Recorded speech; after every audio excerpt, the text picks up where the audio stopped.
देख रहे हैं? आप ब्राह्मणों की आज्ञा का पालन करें। सारे श्रावस्ती के नागरिक आंसू बहा रहे हैं, रो रहे हैं। ये निर्दयी ब्राह्मण दोनों कहां से आ?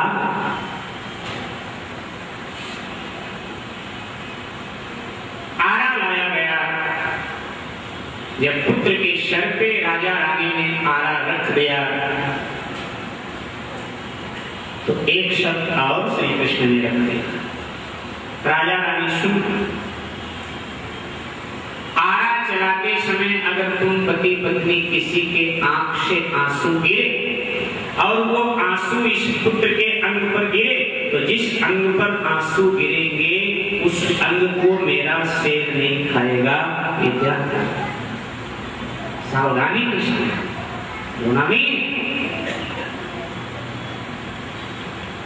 आरा चलाने लगे अपने बेटे को छेड़ने। देवता भी रो पड़े कि इतनी कठोर परीक्षा भगवान आखिर क्यों अपने भक्त की लेता।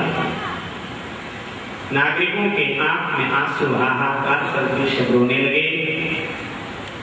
जब नाक तक आरा पहुंचा, पिता फिर भी थोड़ा कठोर होता है, लेकिन माँ तो माँ होती है। महारानी का वात्सल्य उमड़ आया। आंसू रोक रही थी लेकिन आंसू रुके नहीं। ताम्रध्वज के बाएं कंधे पर महारानी के आंसू गिर पड़े। ब्राह्मण वेश में श्री कृष्ण ने कहा, खबरदार, अभी ये बायां अंग बेकार गया मेरा सिर। महारानी ने सावधान। ताम्रध्वज की आंखों में आंसू भर आए। ब्राह्मण के वेश में श्री कृष्ण ने कहा, बालक मरने से डर रहा है क्या? उसने कहा, नहीं महाराज, मरने से नहीं डर। तो आंखों में आंसू कैसे? आंसू आंखों में इसलिए आए कि मेरा दाहिना अंग तो आपके काम में आ जाएगा लेकिन मेरा बायां अंग बेकार जाएगा, इसलिए मेरे आंख में आंसू आया और कोई कारण नहीं। ताम्रध्वज के प्राण पक्षी रूप उड़ गए। अपने हाथों से राजा रानी ने अपने पुत्र का दाहिना अंग शेर के आगे डाल दिया। देखते देखते सब शेर साफ हो गया, खा गया, हड्डियां मात्र बची। और अब मोरध्वज ने कहा कि महाराज आदेश हो, ये जो बायां अंग बचा है इसका हम दाह संस्कार कर दें, फिर आपको भोजन करें। बोले नहीं राजन, हम भूखे हैं और जल्दी है, हमें जाना है, इसलिए इसको कहीं सुरक्षित रख दो महल के कोने में, पहले हमें भोजन करा दो, बाद में दाह संस्कार करते। अब महारानी की आंखों से आंसू धारा की बरसात हो रही है। भोजन पकाई जा रही है, रोटी जा रही है।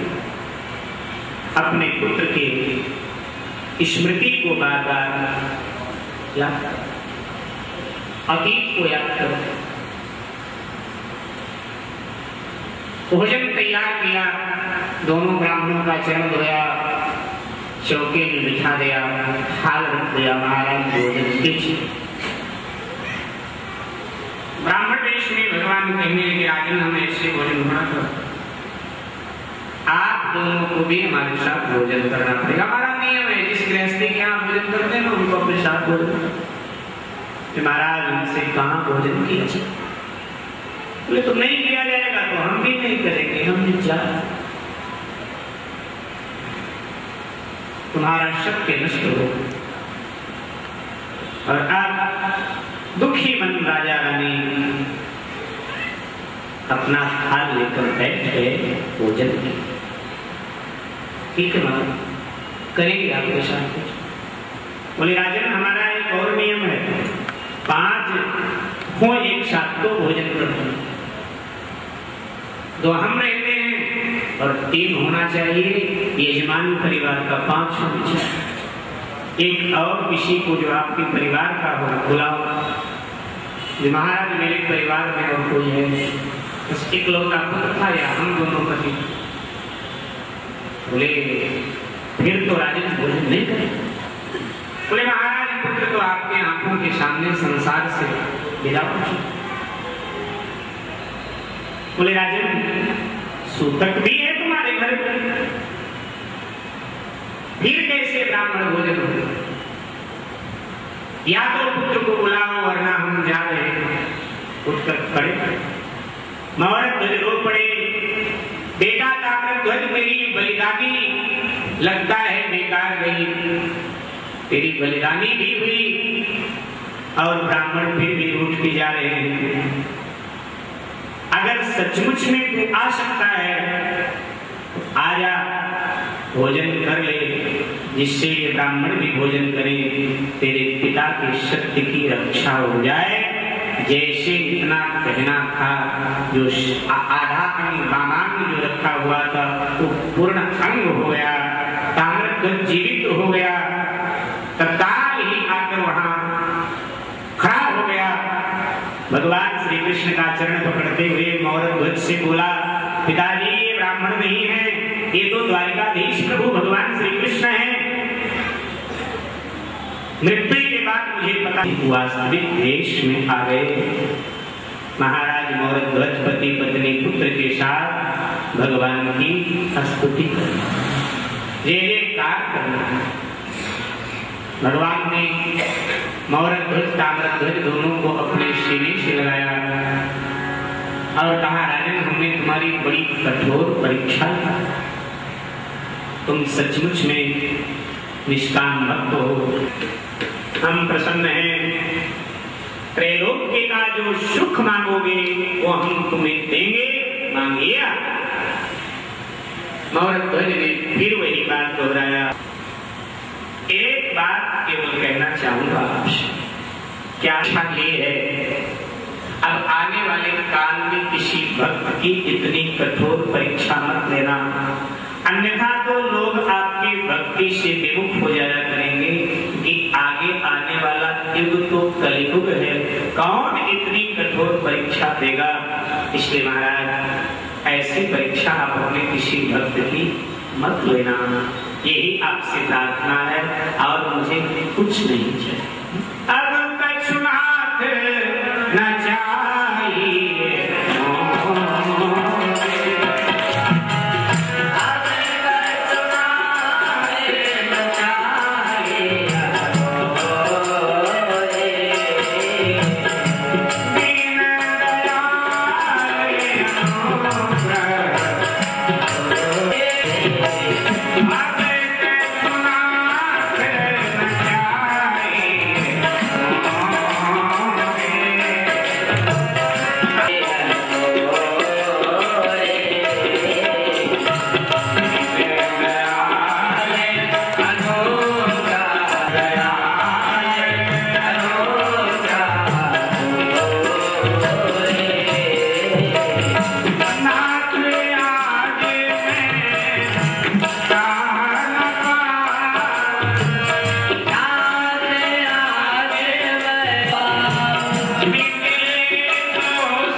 विलाप होते हैं। अर्जुन के साथ यमराज को आदेश किया, यमपुरी गए। भगवान श्री कृष्ण अर्जुन के साथ इंद्रप्रस्थ की ओर, और अब अर्जुन से पूछा कैसा रहा। अर्जुन ने चरण पकड़ लिया, धन्य है प्रभु, कर सकता हूँ। भक्ति में तो अहंकार का इस प्रकार से दमन किया। मौरध्वज की परीक्षा ले इंद्रप्रस्थ प्रभु पधार जाते हैं। अब यज्ञ प्रारंभ हुआ है। काम पूछा गया कि भाई कौन सा काम कौन करेगा।